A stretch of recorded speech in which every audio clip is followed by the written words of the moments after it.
This video is recommended for a young adult audience, ages 10 plus.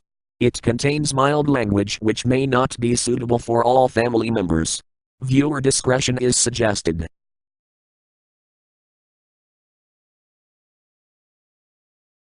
Angus Art Entertainment presents, in association with Loco Productions, Angus McTavish's 2017 DeviantArt Summary, featuring Microsoft Sam and Company. Microsoft Sam and Company. I like the sound of that.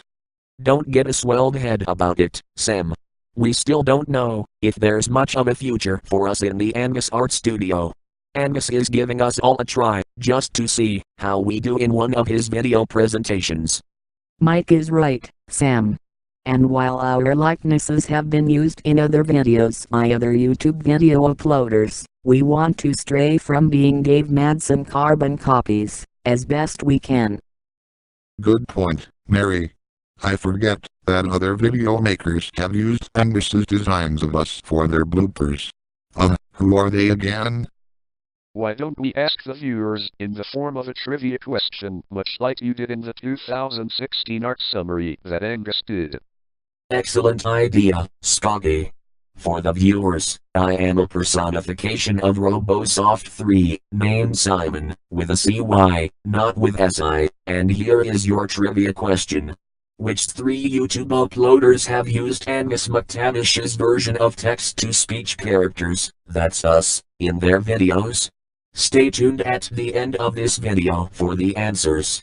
Remember, if you are one of them, you are not eligible to answer the question. Thank you, Simon. That will give everyone something to think about while they see and hear about what has been selected from Angus's DeviantArt gallery from each month in 2017. Whoever starts, please introduce yourself as you present the January entry. Oh boy. That's me. Hello. I am Radar over here, Scotty, and for January I will be showing you something right up our alley in the Dave Madsen universe, that being Looney Tunes spoofs. We are number 1. Done near the height of the popularity, based on the show Lazy Town and the song by Rocky Rotten. Basically put, we are number 1, but it's a Warner Brothers shield. It was only made as a still, no music of any kind. If audio was on hand, and if those in charge of copyrights were more lenient, perhaps this would have made a great blooper. If it were still that month and year, perhaps Dave Madsen would have wanted to try that, having returned to YouTube during that time. But times moved along, and the meme became a passing thing, but I hear that the actor who played Robbie Rotten not only survived his bout with seemingly terminal cancer, he was declared completely rid of it, wasn't he? That's right, Sam. As Robbie, he may not have succeeded in catching Sporticus, but he was certainly number 1 in beating the odds with a clean bill of health. Okay, who's next? That would be me.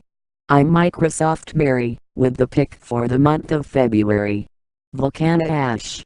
With Dave returning to making videos for YouTube, he presented new characters while at work with his blooper videos, including a new demon spawn.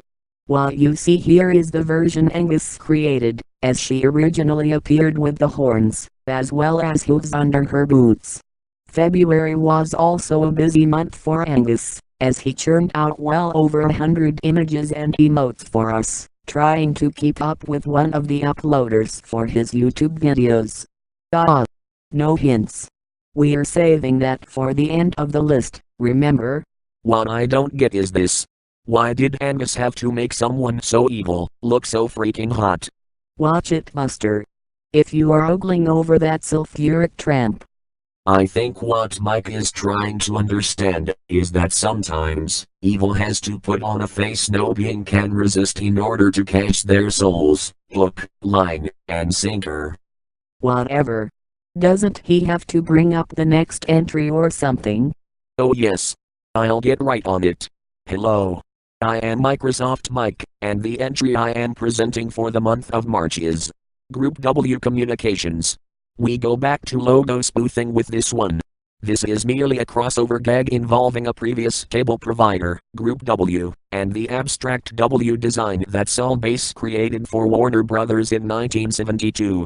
It should be pointed out in way of contrast that, while February was a busy month for Angus, getting all those entries into his art account, March saw him busy with other things away from the website. He spent some time away from the website. Was he running out of ideas? I think what he means is that Angus is a busy man with his own personal agenda. He might still find the time to add to his gallery, but he's also involved with other things. I gotcha, Eula. Fair enough.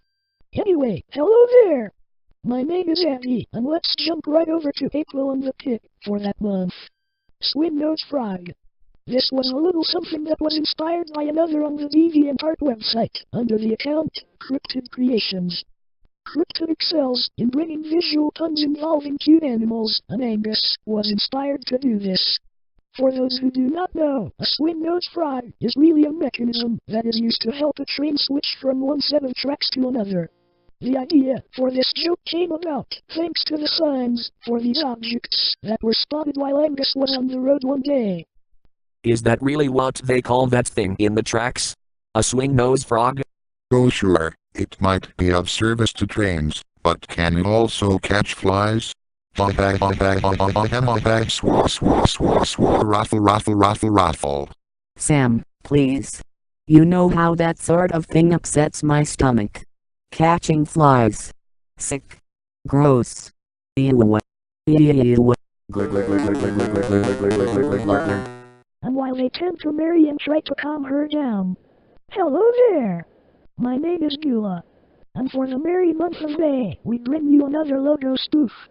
TBS Spoofs NET, 1971. Now look at this net that we just found. What was originally called National Educational Television in the 1950s would undergo a name change in 1970, the Public Broadcasting Service. The house design for NET was made during the late 60s, but as you can see, it's in transition here. Even the 70s T-head is seen in the red letter N. I see what you did there, Beulah. The net reference. Ah. Oh for heaven's sake. Can we just move on to the next month already? Well, it looks like it's our turn now, dear sister. Why don't you go ahead and do the first part, brother? I'll save my part for next. And on that note, hello. I'm Lernout and Housekeeper Michael. My sister Michelle and I are here to show you a double shot of June picks. Character mashups. We start by showing you what became an avatar or icon that Angus used at one point. It's a robotic head modeled after two characters in particular. If you're familiar with the Cartoon Network series regular show, you know of Mordecai, the Blue Jay in the series. Now imagine him in the style of Crow-O-O-O-T Robot, from Mystery Science Theater 3000. I should also point out that recently, MST3K made its return to the airwaves, via Netflix. And speaking of net, hello. I'm Lernout and Housekeeper Michelle, with the other mashup that was done that month. This was a mix of characters that Angus had never worked with before. By putting a familiar suit on a popular Looney Tune, the combination brought forth Rot and Coyote. Note the villainous Primus caption underneath his name. Villainous Primus? Prime bad guy? Villain number one. Another damn reference to the same damn character. Perhaps I can shift things over to something more, shall we say, classic of a meme? What the hell is that? Please tell me that's not one of those bacon characters.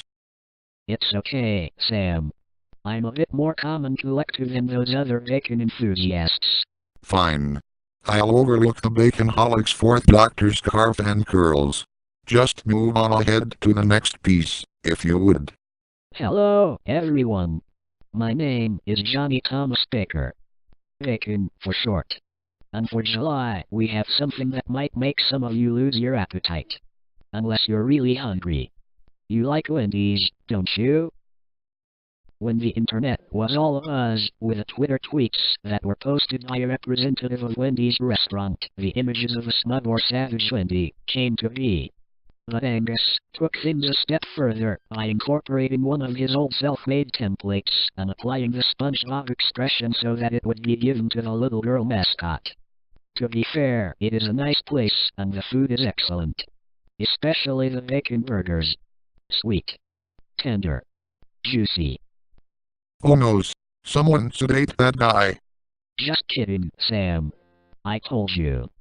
Calm and collective. But if I ever do get that uncontrollable craving, you'll know. I guess this is where I come in. Hello. I am Microsoft David. For the month of August, we go back and bring forth, you guessed it, another logo spoof. Angus Art Gems. There aren't many Screen Gems from Hell satires in the gallery, but Angus was willing to give it a try with his own logo. The AA logo that got modified earlier in the year gets a color alteration, and is seen in place of the classic S. If he had the chance, he'd consider using the same music, just to keep things as they were. Classic, with a touch of creepy. Was Angus ever creeped out by these logos, David? Surprisingly no. At least, not the classic ones that most people found disturbing, music or otherwise. I'm Microsoft Mark. And for September's pick, I get to present to you The Tick vs Amazon Prime. This one has the 90s cartoon version of The Tick, watching the current series that is being shown by Amazon. There is a great difference as to the intended audience, as the new version features a lot of language, and some pretty grim violent scenes. The 90s Tick, meant more for family viewing, feels he should go to whoever made the new series and give them the talk. That is a reference to the new show. I wonder what he would have thought of the 2001 series with Patrick Warburton. Hey Mark. Wasn't that Warburton series intended more for the older viewers too? That's true, David. More like the prime-time viewers, the kind of show that got the TV 14 rating. The Amazon version had its rating upped to mature recently, what with all their content. Personally, I still find it odd that they change all the heroes and villains with every series, what with creator Ben Edlund supervising each one. I am Microsoft Eva, and I get to bring you October's selection. Windows K9.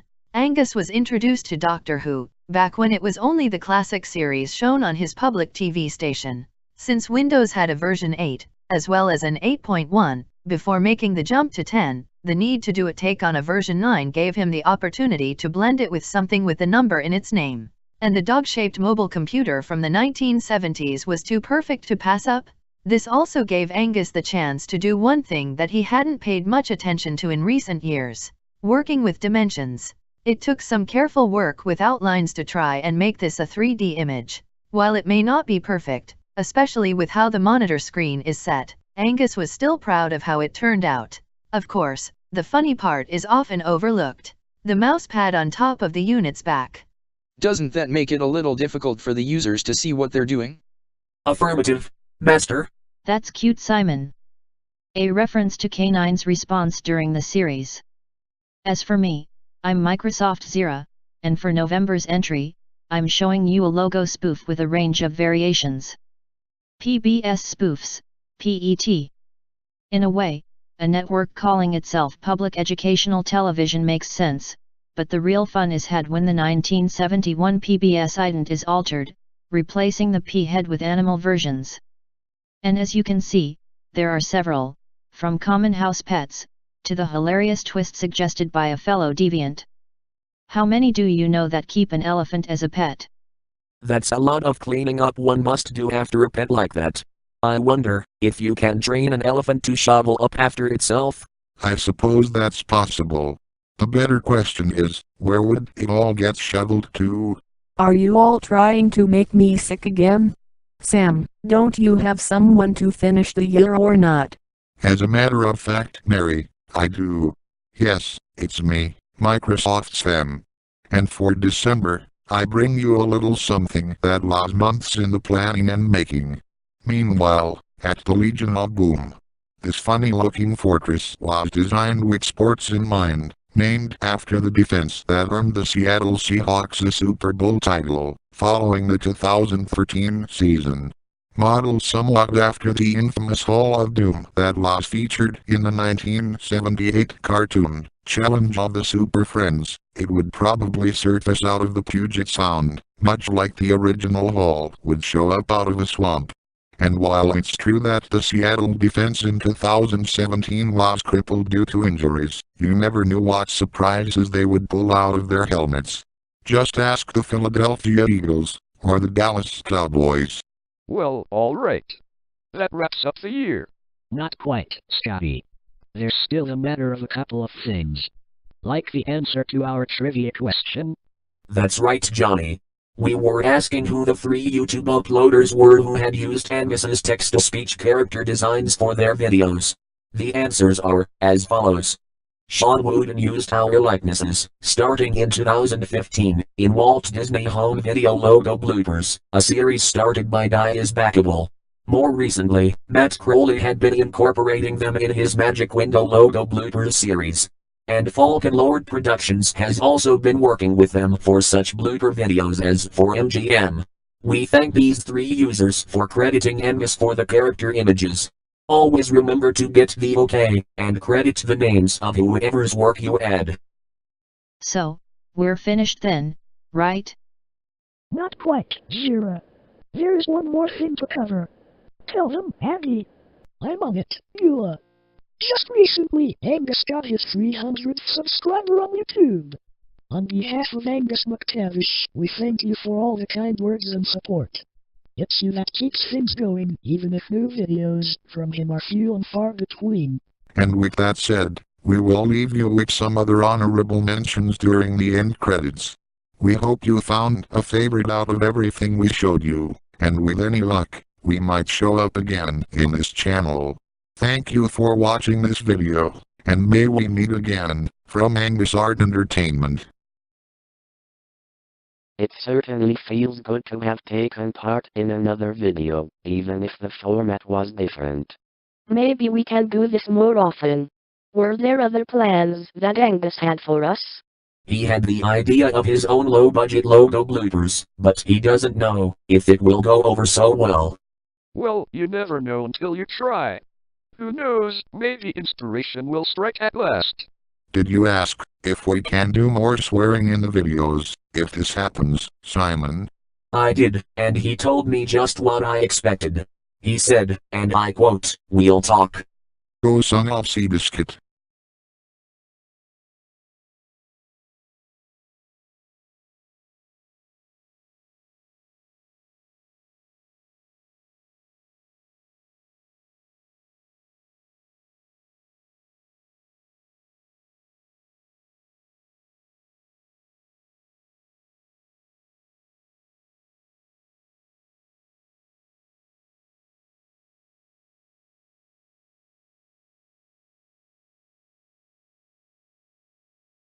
This video is presented in part by Logo Productions, and is distributed by Angus Art Entertainment.